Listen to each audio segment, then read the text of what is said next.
जहिया से चढ़ल बाटे फागुन देवरे देही पमल साबुन रात भर पके देह खाऊं देवरे देही पमल साबुन।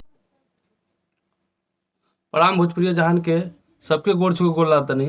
आज सवेरे सवेरे आज 23 तारीख है, 23 फरवरी 2024। आज सवेरे सवेरे सारे गाँव हम भोजपुरी से नील कमल भैया के होली गीत छूटल है, देवरे देही मले साबुन।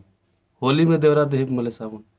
भैया ये आप सबके बहुत अच्छी तरह से पता बाटे कि आज के 6 साल पहले अवंतिका म्यूजिक के गाना है दीपू देहाती जी के, जेकर हम खुद लिखल रहनी। हमार नाम रितेश रंजन पड़ी, हम लिखल रहनी अवंतिका म्यूजिक से, जेकि आज नील कमल भैया चुरा के गा देना आशुतोष भैया लिख दिल बनी।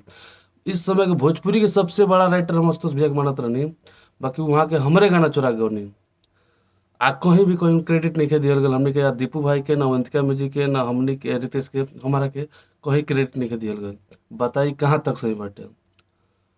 पिछला साल एगो ऑर्केस्ट्रा के वीडियो वायरल भल रहे हमने गाना पर देवरे में देही मले साबुन पे, जे पे एगो विकलांग भाई डांस खेल रहा बहुत अच्छा, तो बहुत वायरल भल रहा है। हमने के भी गाना बहुत अच्छा खासा बजल है, हमारे जिला देवरिया में बहुत अच्छा खासा बजल है।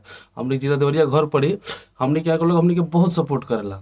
हमने के गाना बहुत बजल है, अच्छी खासा बजल है, आप बहुत दूर दूर तक बजल है। बाकी ये गाना के आज नील कमल भैया चुरा के गा दी।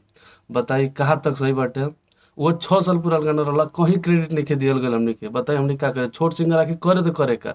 जब केहू गाना हिट होता तब केहू न केहू उठा के गा देता। यानी केहू छोट सिंगर आगे न बढ़े, खाली बड़े सिंगर लोग राज कर लो, छोट सिंगर कब आगे न बढ़े। हमने की मेहनत करत रहे जा करत रहे कुछ न होके आ बड़ सिंगर लोग मतलब मिठाई खात हिट होत रह लो, कोनो मतलब नहीं के। केहू खात मरे, केहू खैले बिना मरे।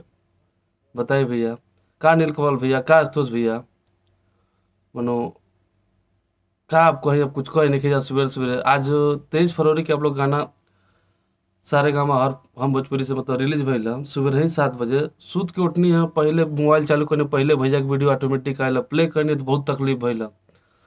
कहनी बताओ भैया, क्रेडिट तो कहीं ना दिया, हम हर जगह चेक करनी, डिस्क्रिप्शन से लेकर हर एक जगह। अच्छा ना भैल, हम कुछ ना कहब, कमेंट में पिन कर देनी अपन ओरिजिनल गाना के। आप लोग भी सुनी, 6 साल पहले गाना है। कहाँ भैया कितना मतलब का कैले बनी आप लोग, आप देखी। अब तो कुछ कहन लिखे जा सवेरे सवेरे चली, अच्छा ना भैल।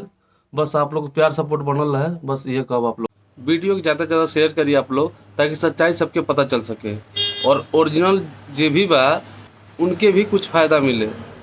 सारा फायदा जो चोरी कर गाँव तो उन्हीं के ना मिले। धन्यवाद भैया।